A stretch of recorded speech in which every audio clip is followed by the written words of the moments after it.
চলুন দেখে নেওয়া যাক আজকের রকি র্যাবিট এনিগমাটা। আজকের রকি র্যাবিটের ১ নাম্বারে হচ্ছে রোবট, টিকেই আছে। তারপর ২ নাম্বারে হচ্ছে ফিকশন। ৮ নাম্বারটা আমরা হোল্ড করে ২ নাম্বারে নিয়ে যাব।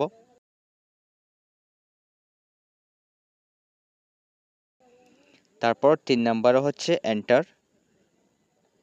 ৪ নাম্বারে হচ্ছে হয়ার। ৫ নাম্বারে কিউব, টিকেই আছে।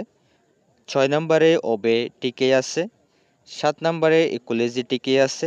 ৮ নাম্বারেও টিকেই আছে। ৯ নাম্বার টিকেই আছে। ১০ নাম্বারে হবে মেকানিক। ১১ নাম্বারে হবে ১১ নাম্বারে হবে ক্যাপিটাল। এখন কিন্তু হয়ে গেল। এখন দিতে হবে ভ্যালিডেট। সো আমরা কিন্তু 2.5 মিলিয়ন পয়েন্ট পেয়ে গেলাম।